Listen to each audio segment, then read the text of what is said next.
Bonjour, nous allons passer rapidement en revue les différentes interventions neurochirurgicales qu'on peut proposer chez les nourrissons maltraités pour des lésions crâniennes. Alors, on commence par le monitoring de pression intracrânienne parce que c'est vraiment l'intervention la plus simple et la plus courante qu'on pratique. L'intérêt de ce monitoring invasif, c'est d'avoir une mesure fiable parce qu'on sait que la palpation de la fontanelle, ça sous-estime totalement la pression intracrânienne. D'ailleurs, la fontanelle peut être fermée. Alors, on a le Doppler qui permet de mesurer la vitesse circulatoire, qui est un reflet de l'hémodynamique et qui reflète elle-même la pression intracrânienne, mais c'est finalement le reflet d'un reflet, donc ce n'est pas une mesure qui est très fiable et c'est difficile de prendre des décisions lourdes en se basant uniquement sur le Doppler. C'est pour ça que la pression intracrânienne invasive, c'est la technique de référence et qu'elle doit avoir des indications larges et précoces dans le syndrome du bébé secoué. Ici, c'est l'expérience lilloise qui montre la diminution de la mortalité depuis l'année 2016, où c'est l'année où on a commencé à faire des monitorings de pression intracrânienne de façon très systématique, et la diminution est importante et significative. Donc, c'est quelque chose qui sauve des vies.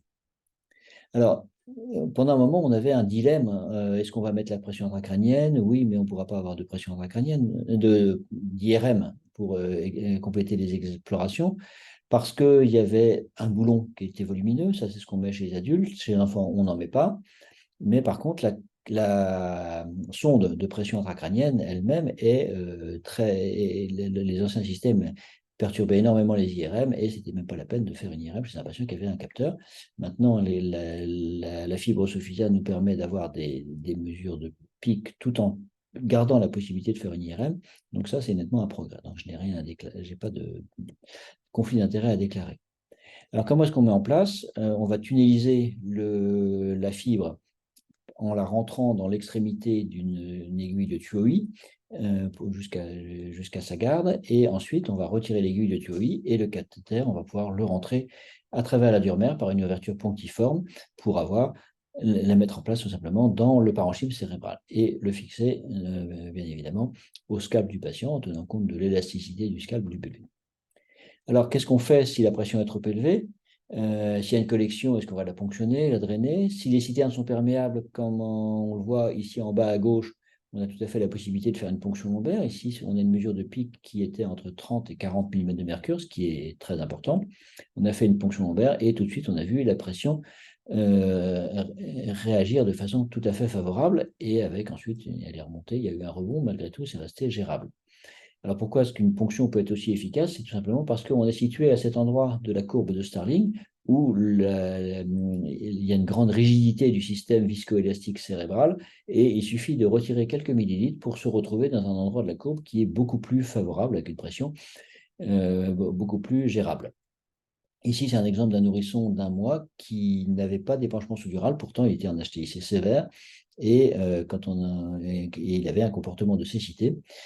On a fait une ponction lombaire qui a permis de drainer du liquide et d'améliorer son état et il a récupéré la vision. Et on voit ici en bas à droite un enfant qui, après une ponction lombaire, a une fontanelle totalement en creux, donc avec un effet durable de la ponction lombaire.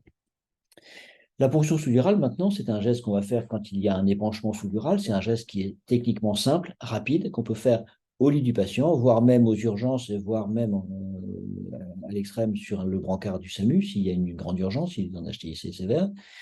Ça peut se faire avec simplement une pommade antalgique, une sédation par voie générale, si c'est possible, ou bien de l'antonox. L'antonox a la réputation de faire monter la pression intracrânienne, mais la pression elle va immédiatement baisser dès qu'on va mettre en place l'aiguille. Donc ce n'est pas une contre-indication pour moi. La saccharose, ça permet de sédater des enfants très petits.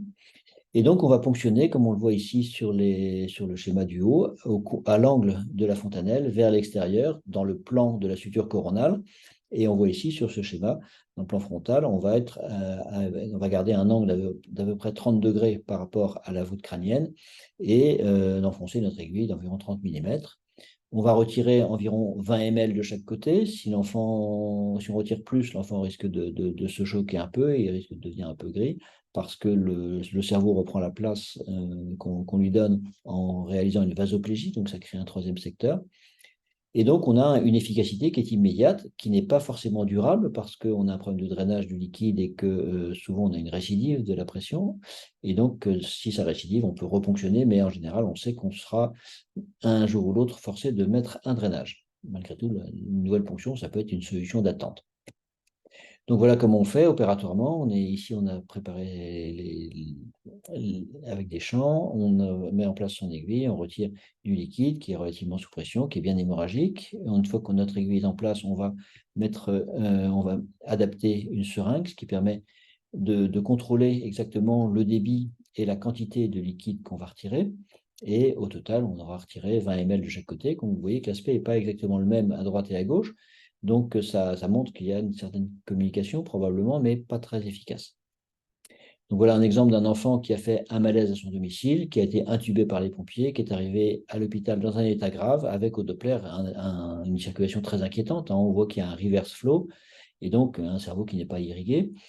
On voit au scanner qu'il y a un épanchement sous-dural, donc on l'a ponctionné, comme je vous l'ai montré, et on voit que le Doppler est tout de suite corrigé. Il y a un flux diastolique qui va dans le bon sens, donc on est rassuré. On met un capteur de pression intracrânienne, et là, malheureusement, on voit que la pression remonte dans la nuit, donc il a fallu reponctionner, et après la ponction, ça a permis de bien corriger sa pression. Donc il a fallu ensuite faire un drainage sous-uro-péritonéal. Alors, la ponction, elle n'est pas totalement dénuée de risque de complications. Il peut y avoir une fuite de liquide, en particulier si on n'a pas suffisamment baissé la pression intracrânienne, il y a du liquide qui va vouloir sortir par le trou de ponction. Donc, il faut s'assurer qu'il n'y a pas de fuite qui peut entraîner une infection. Quand on ponctionne, c'est un geste un peu aveugle, donc il y a un risque d'hémorragie. Bon, je n'ai jamais vu d'hémorragie grave, mais parfois sur l'IRM qui est réalisé après, on peut voir qu'il y a un saignement sous-dural et ça donne un aspect de saignement d'âge différent. Donc, il ne faut pas prendre ça pour des traumatismes répétés. Ça, c'est un saignement iatrogène.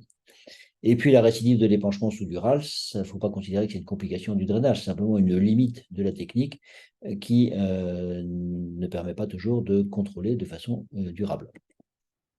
Donc maintenant, le drainage sous-duropéritonéal, c'est ce qu'on fait après une ponction qui n'a pas permis de contrôler durablement la pression. Parfois, on le fait d'emblée quand on a un hématome sous-dural très chronique avec une augmentation du périmètre crânien. On sait bien que les ponctions ne vont pas avoir d'effet durable. Et si l'épanchement récidive après une ou deux ponctions.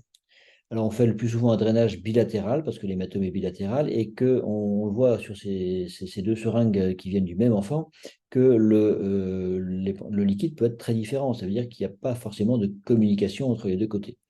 Donc, c'est préférable de faire un drainage pour éviter de créer un gradient de pression entre les deux côtés. Donc, c'est un drainage qui est fait sans valve. On utilise le même matériel que pour les valves avec des cathéters qui sont introduits dans l'espace sous-dural, comme on le voit en bas à gauche, en ayant tordu à 90 degrés le mandrin du cathéter. On fait deux incisions arciformes en regard des angles droit et gauche de la grande fontanelle. On met en place les cathéters vers l'avant, puisque c'est là que se trouve l'essentiel du liquide.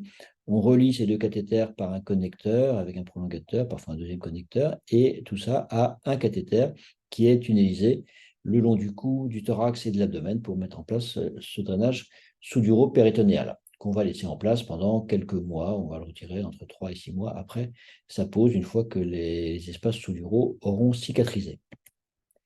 Donc, vous voyez que dans cet épanchement, le rôle du liquide cérébrospinal, il est majeur. En fait, on a ce liquide cérébrospinal qui va s'accumuler dans l'espace sous-dural, au lieu de circuler dans les méninges et d'être absorbé par les veines. Et donc, on a cet exemple qui est assez caractéristique. Là, c'était un AVP, ce n'était pas un trauma par maltraitance. Donc, on sait exactement à quelle heure a eu lieu le trauma. Donc, 4 heures après le trauma, on a un scanner qui ne montre pas d'épanchement. 4 jours plus tard, on a quelques signes d'HTIC avec un épanchement sous-dural. Et puis, on voit en même temps que des caillots sanguins sont mieux visibles dans la fissure interhémisphérique au niveau frontal. Et à 6 jours, on a vraiment un tableau d'HTIC avec un épanchement qui a augmenté.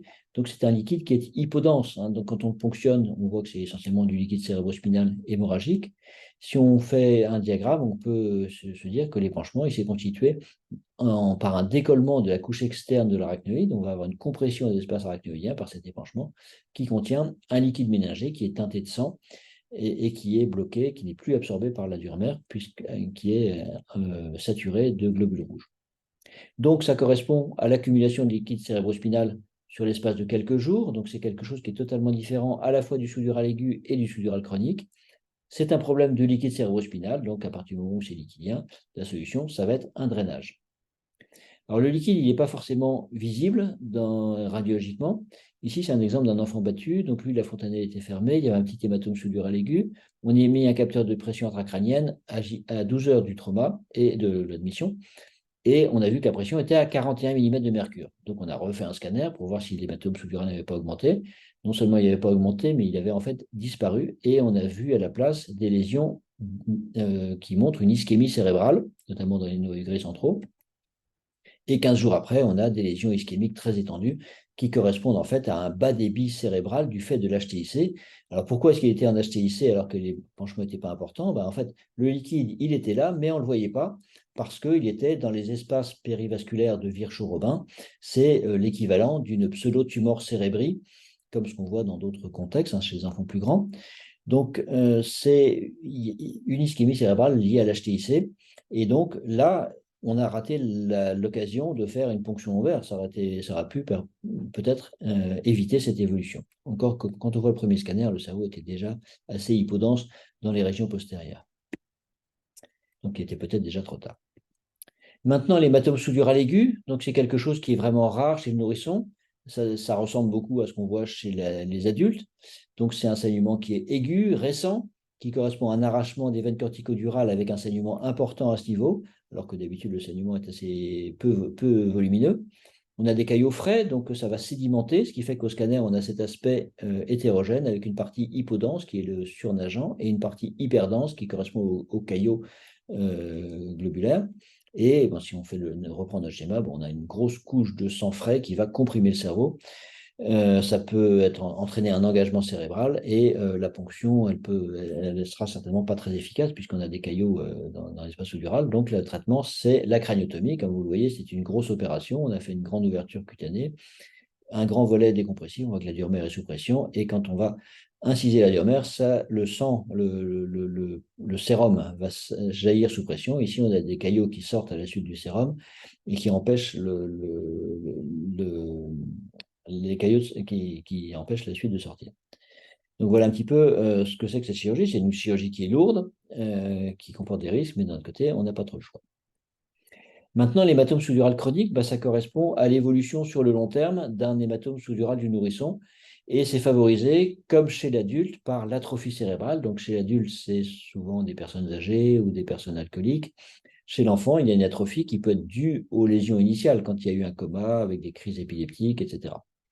Et donc, on va avoir ce saignement qui va cicatriser de façon pathologique, avec constitution de membranes, avec des vaisseaux fragiles qui vont ressaigner.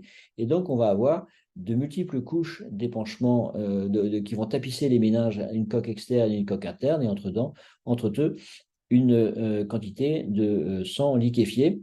Et on voit en bas toute une séquence avec 2 scanners et une IRM du même enfant, avec un ressaignement dans les régions postérieures, d'abord à droite, puis à gauche, à J42, et puis on voit sur l'IRM des couches multiples de membranes sous-durales avec des ressaignements chroniques. Et ça nécessite donc une réintervention. Donc la chirurgie, ça ne sera plus seulement un drainage, ça va être une membranectomie. Donc, pour faire une membranectomie, on fait une craniotomie qui est bilatérale le plus souvent. On va essayer de faire une intervention relativement limitée parce que c'est un petit bébé. Donc là, on a largement exposé la grande fontanelle et voilà le tracé de la craniotomie. Là, on a fait la craniotomie et ouvert la diurmère, donc de part et d'autre de la ligne médiane où se trouve le sinus sagittal, de part et d'autre de la suture coronale. On aurait pu ouvrir la suture coronale, il n'y a pas de contre-indication. Et là, donc, on a ouvert la coque externe qui était bombante, comme on voit à gauche. Là, on a ouvert la coque externe des deux côtés. Et à gauche, on a également ouvert la coque interne de l'hématome sous-dural. Et on voit le cortex qui apparaît, alors qu'à droite, il est encore comprimé par la coque interne. Donc, si on se résume, on a l'hématome sous-dural aigu qui est constitué de caillots et qui va se constituer en quelques heures après le trauma, qui nécessite une craniotomie dès que possible. L'hématome sous-dural du nourrisson, qui est essentiellement constitué de liquide cérébrospinal, qui va se manifester le plus souvent par des crises, une HTIC, les symptômes surviennent en quelques heures à quelques jours après le trauma. Le traitement, ça va être la ponction ou le drainage. et l'hématome sous-dural chronique, qui est constitué de membranes avec des ressaignements chroniques, qui va se manifester par une macrocéphalie. Ça survient en quelques semaines.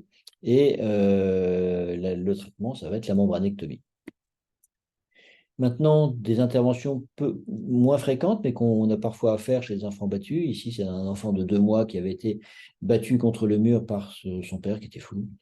Avec ici une fracture très, très élargie parce qu'il y a une déchirure de la dure mère. On voit sur l'IRM que par la déchirure de dure mère, le cerveau contus sort sous pression, d'autant plus qu'il y a également un hématome sous-dural qui va pousser le cerveau dehors à travers la déchirure de dure mère.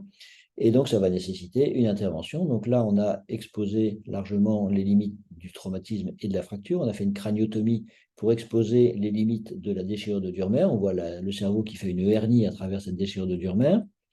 Ici, on a réparé la dure mère par un lambeau de périoste pour reconstituer la couche durale. Et là, on a remis en place les volets osseux qui sont suturés avec des sutures de prolène, tout simplement. Et là, on a le scanner post-opératoire. Donc, c'est important de reconstituer le plan de la dure mère et le plan crânien par les matériaux autologues. Maintenant, la cranioplastie de réduction, ça aussi, c'est une intervention qui est un petit peu d'exception, mais qui peut être nécessaire. Ici, c'est un bébé qui avait été drainé pour un épanchement sous-dural. Il devait revenir, malheureusement, il a traîné un petit peu dans la nature et sa macrocranie a continué d'évoluer. Il est arrivé aveugle. Et quand on voit sur l'IRM, on comprend bien pourquoi, parce qu'on voit que les nerfs optiques sont complètement étirés. En fait, on a des membranes sous-durales chroniques qui vont enserrer le cerveau, qui le tirent vers l'arrière en arrachant tout ce qui vient avec, les veines corticodurales qui sont arrachées dans les sous-duraux chroniques, les nerfs olfactifs. On voit ici sur cette photo opératoire que les gouttières olfactives sont vides, les nerfs olfactifs ont été arrachés et manifestement les nerfs optiques étaient partis pour suivre le même chemin. Donc on l'a opéré pour faire une membranectomie. Donc même chose, on a ici à droite on a encore la membrane externe qui est en place, à gauche on a ouvert la membrane externe et on se retrouve face à la membrane interne du sous-dural chronique. Là, on a enlevé la membrane externe des deux côtés et la membrane interne du côté gauche. On voit bien la différence entre le cerveau qui est enserré dans la membrane à droite et à gauche, il est libéré. Et on a retaillé les volets frontaux pour diminuer le volume crânien. On a également fait une craniectomie dans le plan de la suture coronale jusqu'à la base du crâne pour réduire le volume crânien autant que possible. Et voilà un petit peu son front qui est reculé par rapport à où il était. Et sur le scanner post-opératoire, le cerveau a repris sa place, mais on voit qu'il y a une atrophie cérébrale séquellaire. Donc c'est un enfant qui a retrouvé la vue, ça c'était la bonne nouvelle. Malheureusement, il a gardé des séquelles développementales dues à son atrophie frontale. Ça, c'est un autre enfant qui a fait un sous-dural chronique très volumineux avec une macrocranie. Il allait pas si mal, mais bon, le drainage manifestement ne suffisait pas. Et donc, on a révisé ce drainage en ayant fait une membranectomie et une craniectomie, une cranioplastie de réduction, avec un bon résultat. Donc, en conclusion, on a des entités chirurgicales spécifiques et des chirurgies qu'on ne fait pas ailleurs en neurochirurgie que chez le nourrisson. Donc, l'hématome sous-dural chronique du nourrisson, c'est une entité spécifique. Le sous-dural du nourrisson, il n'est ni aigu ni chronique. C'est lié à un problème de liquide cérébrospinal et la solution, c'est le drainage. Le sous-dural aigu, il est rare, mais il nécessite une craniotomie en urgence. Et il faut surtout prévenir la maltraitance en éduquant les nouveaux parents en maternité. Voilà, je vous remercie de votre attention. Vous pouvez retrouver d'autres informations sur le site Arneurance et d'autres vidéos en ligne sur YouTube.